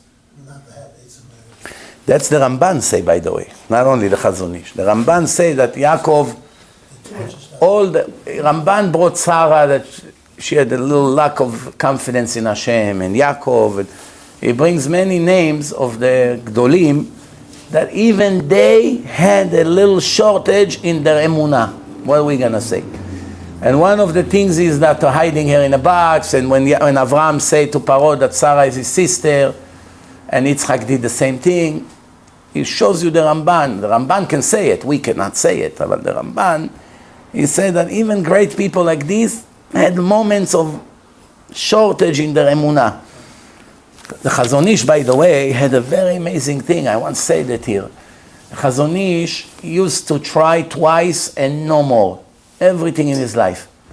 I will try once, fail, I will try again, fail, that's it. I won't ever try third time. Even if it's become easy. That's it. I tried twice, it didn't work out, Hashem doesn't want it. I'm not going to continue. So I once gave an example. I say two salespeople. One try first time with a customer, didn't want. He tried a week later again, didn't want. He left him alone. Another salesman tried with his customer one time, didn't want. Second, didn't want. Third, fourth, 5. By the 10th time, oof, you so nudnik, come, let me sign. And he made.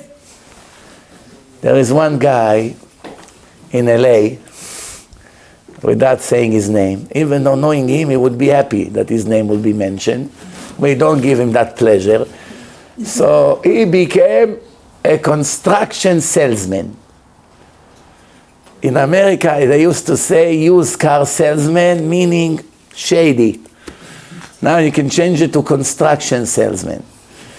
So as he came to one of my events in LA, I said to him, how's business? He said, booming.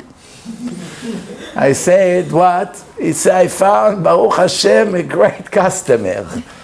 How old? 76 years old. I'm making renovation in her home, $80-something thousand. And she told me, 40 years I was dreaming about this. So she's on one leg already in Olam Haba, this Goya. Now she renovates her house when she's almost 80 years old. That's my dream come through. The guy convinced her, you're gonna have few nice good years over here, we're gonna make your house special, we're gonna renovate the kitchen like this, showing her picture. It was always my dream. By the way, you know, they now changed the law here in America, I don't know exactly when, that old people above a certain age, they cannot sign any contract without one of their children present. Did you know that or no? No. Cannot be against the Constitution. They have to have a guardian that sign. If they are incompetent. In California, that's the law. If they are admitted as incompetent, otherwise you're going to violate the Constitution. They still human beings. In a hospital. No, because people above certain ages, it's easier to fool them. You cannot say it, I cannot say it, Hashem can say it. Check in California, if you want to be a salesman. The people told me. People over there in California say there is a law here. People in construction. You cannot sell unless her son sign. So I say in that case you will never make one sale. Because what son that his mother is 80 years old would sign that she will renovate the house for $100,000? Instead of coming to his pocket, it will go to him. Oh, that's what they answer. See? The older people, they always have a good answer. So he said, they say to me, but we convinced the son that now the house going to worth $200,000 more. It's good for him. And he said, come Israeli cook. Anyway, no. The only question is, why didn't she do it 30 years ago? At least she could have enjoyed it. So, check over there. Maybe her husband didn't like it. They have to be officially admitted incompetent. If they are officially admitted by the court of law, or the children can do it, or the doctors do it, or they have papers, then yes. But before they're going to be officially admitted in the company, it's impossible. But that's a very logical law. Why it's breaking the Constitution? I don't understand. It's to protect the old people, ma. It's not old people. You are deciding who is deciding old or not. No. In other words, if the old person insists, maybe they can do it. I don't know. I mean, maybe they can argue later on, and I don't know. I really don't know the details. That's why I say check. I'm just telling you what the construction people over there told me. That the son or the daughter has to be there to approve it, to sign. So anyway, we'll move on. That, Rosh Hashanah. yes, so that night was Rosh Hashanah. Rosh Hashanah. But it's always a chance, by the way, if you have the contact with the old people, they can always come and say that you had to see this person's incompetence, you had to recognize, you used his incompetence and for your own benefit signed the contract which was not beneficial for them. It's always a chance, but to force it, no way. Fine. They already know, and I don't argue with you. That means I gotta finish. All right. No, I don't argue with you when I don't know the details. That's why I told you check. No way. I heard two stories. The guy sold her for, I don't know, say, what did he say, $80-something thousand. And then someone told me, but you know, there's a rule here that one of the kids has to approve it, to be there at the time of the sale. That's it. That's all I know. So, anyway, in Egypt they had a law that everyone who speaks languages is important. The more languages you speak, the more important you are. Paro was sitting on a chair, 70 stairs. Each language you go one stair up. That night, the Malach Gabriel taught Yosef the languages, but he was forgetting. How can you learn 70 languages? So what happened? He changed his name from Yosef to Yehosef. This is what we say in Tehillim, Edut beYehosef Samo. He added the A to his name and gave him like a USB. He put USB, which reminds me about the USBs. We made, Baruch Hashem, another batch, another order, still a few left, English and Hebrew. And we have now SoundCloud. All the people who complain to me that they cannot listen on my website because it's a YouTube player, now you have SoundCloud. Go over there, download the app, and put Rabbi Yosef Mizrachi official. That's what you have to search. In a search, Rabbi Yosef Mizrachi official. Search, it comes out, put your email and password, join, and you're in. And now you have all the lecture, audio, video, English, Hebrew, all over there, as much as you want on the cloud, no problem. Don't forget also that in Torah Anytime, they don't have a YouTube player. You can always get it from their app. One way or the other. If you listen audio, it doesn't matter. You can get it on my website, Divine Information. You just have the app. You will get all the lectures on audio. If you like video, and you have a kosher phone, with all kinds of restrictions. Some restrictions don't allow access to YouTube. That's good. We'll move on. I just want to finish it. We taught him all the languages. Yosef came all the way up to the top level. Usually people came maximum to the 6th level. Then Paro said, wow, you're all the way here. He said to him, you know more just languages like I know. Paro 70 and you know 70. Yosef said, wait a minute, I have one more language that I know. I know Hebrew also.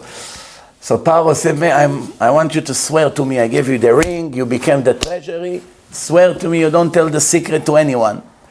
Yosef made a deal with him. Later, when Yosef became really the minister and he's controlling all the money and people coming and selling all the property because there was hunger, Yosef wanted to escort his father Yaakov to Hebron to bury him in Me'arat HaMachpelah, which is about 2 weeks, to get there, to come back. But we need you here. You're running all the show, business.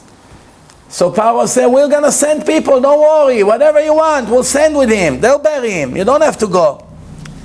I promised my father, I swore to him that I myself will bury him over there in Hebron, next to his father's. And Paro say, no, you don't have to go. And he said, but I swore to my father. He said, you the Jews have Atarat Nedarim, Atarat Shvuot. Put 3 people, make Atarat Nedarim. So Yosef told him, if I do Atarat Nedarim, remember the neder I made to you that I will never tell I know more languages than you, it will also be cancelled. Paro say, how do you like your carriage? How many horses? 6 or 8? And that's why Yaakov, with his brilliance, made Yosef swear to him that he will take him, not the other brothers. Why? Because he knew he is going to have the power. He is in power. Who's to say that they even will be able to? So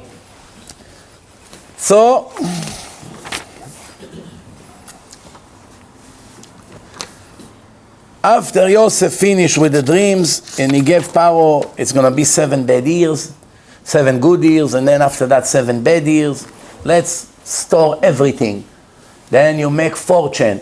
No one knows about it. Keep it as a secret. Let people spend, eat.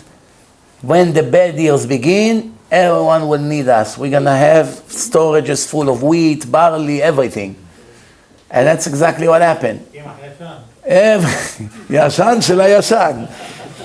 So, Paro asked Yosef, by the way, how did Paro know that Yosef's resolution here is real? Maybe he also sold him a story. How did Paro believe Yosef? How did he know? You have to wait now a few years to know. Why did he agree right away to make him the leader? The answer, he asked him, how do I know that what you're selling to me is true? Yosef said, today your wife will give birth to a boy. That's how you know. And in the moment that she gives birth to a boy, your oldest son, that is 2 years old, will die. But the boy that will be born will comfort you for the one you lost. And that's what happened. Yosef bowed down and he left, no problem. Shortly after, everybody heard a baby was born to the king. Before he even digested it, crying and screaming, his oldest son fell from the terrace and died. The king saw that this Yosef knows what he's talking about, right? But the people told him, someone who doesn't speak 70 languages will control all of us. It was very important, their languages, college degrees. He didn't have enough college degrees. How are you going to make him a leader here, this Israeli? He's going to be here, Donald Trump, he got a Jew with a yarmulke, a very right-wing leader to become the ambassador. The Arabs go crazy. First announcement, we're moving the embassy to Jerusalem. That killed them away. And then, no, but he also say one more sentence that kills them. What was the sentence? Who knows? Unlimited building. You can build wherever you want. You can build everyone. That's before the election. Now, what the ambassador say in his first speech, we will move the embassy to Jerusalem because the Jews are the only nation who always lived in Jerusalem and there was always theirs. You understand? Did you ever hear someone in America dare to be so not politically correct? Something is happening to the politically correct approach. I think once we scream so many years, enough with this nonsense, hypocrisy and politically correct nonsense, it's penetrating even to politics. The people are tired from these fakers, whether it's rabbis, whether it's politicians. Only now people that would stand and say the truth, they will call them provocative. They are the only one who will win from now on. Enough is enough. We had enough suffering from all these fakers. All these sugar-coating fakers. Enough with this. It's not the truth. Politically correct means a liar. That's what it means, in a nice word. In a nice word. What's politically correct? What's politically correct? Giving false details. Here is politically correct. Obama arrived to Israel. He came to the Israelis. Israel have the right to defend themselves. We stand behind Israel. Our friendship is not questionable. Israel have the right to defend themselves. There's no question about it. 15 minutes later, he come to the Arabs. We will not agree with Israeli aggression. That's politically correct. Liars with no shame. Okay, politicians we understand. But by religion? By religion, to be a faker, to say what the Torah did not mean or what the Torah did not say, or to twist the truth? Enough is enough. So, after the dream, after Malach Gabriel added a hey to his name, now he knows the languages, all the liberals disappeared. They don't have what to say anymore to Paro. And no matter how much honor they're honoring Yosef, he stayed down to earth. And he's watching his eyes, and he's very handsome. Very handsome. And the women there go crazy to look at him. But he's going like this on the street. And all the women, they fall on the floor just to look at his face because they never saw somebody so handsome. And with his nice hair and curls. The Gemara says, Mesalsel besa'arotav, the Yetzer Hara is in the air. Many guys, they have long hair. It's very hard for them to become religious. Many times I fight with them about the hair. Just cut the hair. Why are you talking to me about the hair so much? Talk to me about Shabbat, Tefillin, hair, all the time, hair. The Shulchan Aruch says when you want to make someone religious, first step is what? Cut his hair and take him to the mikveh. Even though none of them is chiyuv deoraita. You don't have an obligation of the Torah to give him a haircut. How come Yosef had long hair? That's why he got into trouble. He liked himself. Mesalsel b'sa'arotav. But he was watching his eyes. One time the Midrash say, Eshet Potiphar, which was also a very pretty woman, she invited all the high society friends that came from Malibu Beach, Beverly Hills, they all came. Now they're all sitting by the queen, by the minister, whatever you want to call her husband. And she said, when this Jew would come in, get ready. You never saw someone like this. The Midrash said they were cutting etrogim. The etrogim back then had a lot of good juice inside. Not like today, you eat like a shoe. It was full. It was mamash delicious things. So as soon as he walked in, they all cut their fingers from panicking. We never knew how much you write. I don't know if I can. Oh my God, what's going on over here? Oh, yeah. My phone. There was Eshet Potiphar answering. So, now, how did it start working, the phone? I didn't even touch it. Tov.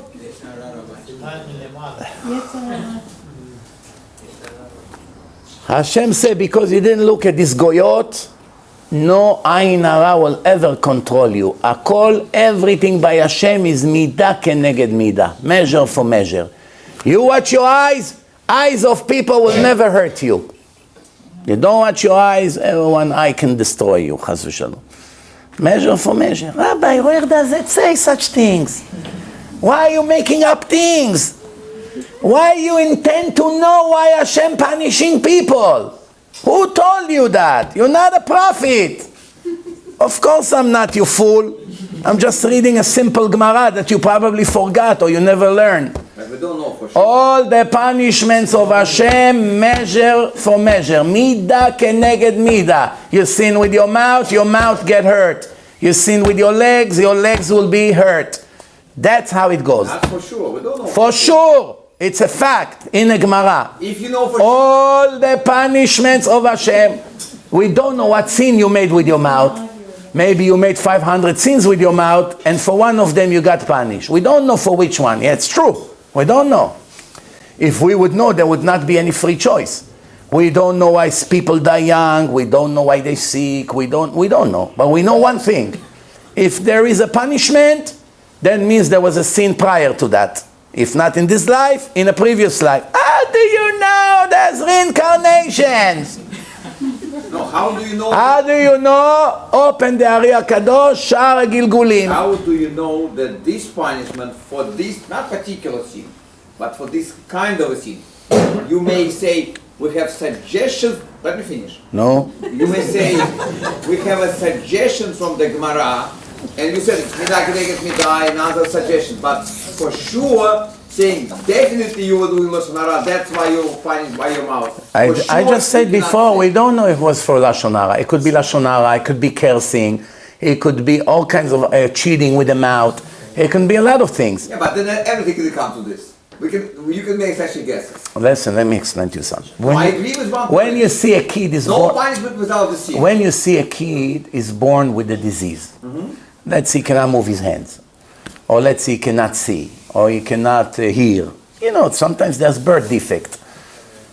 There are two possibilities. One is that Hashem is not perfect, and his system have defects, and in a manufacturing, he sometimes make mistakes. And Hashem has no control. Sometimes randomly, some people become blind. Randomly, some people become deaf. That's one option. The second option is that people lived there in a previous life and they made sins. Some of them a lot of sins, some of them not so much, but they made sins and they died, and Hashem take their soul, just like the Ari HaKadosh say in Sha'ar HaGilgulim, and send the soul back in reincarnation, which was already proven scientifically thousands of times. It's nothing new anymore. Scientific evidence, parapsychologists, hypnosis, people that remember their previous life. Watch my film, Life After Death, it will be very clear. So it's already been proven that there's such thing, reincarnations. And Hashem sent the soul back in a new body with some kind of suffering that is measure for what he did or she did in their previous life.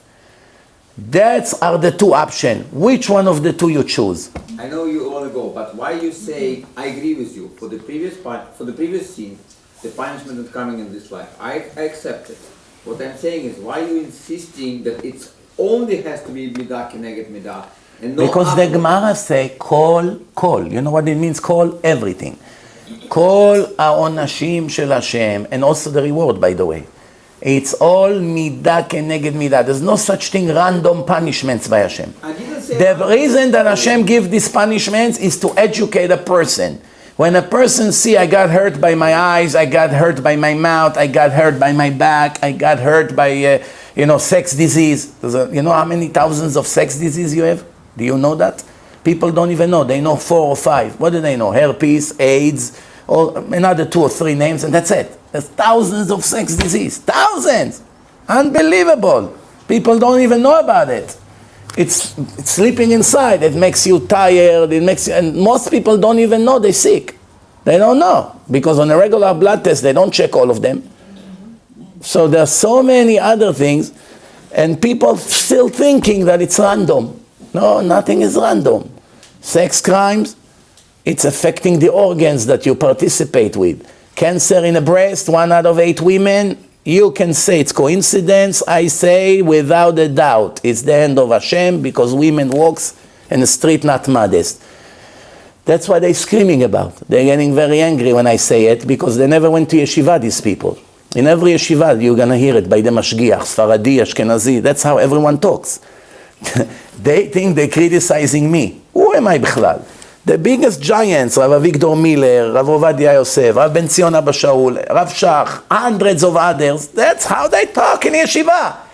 Everyone, every day, Elul, what was all the drashot of Musar?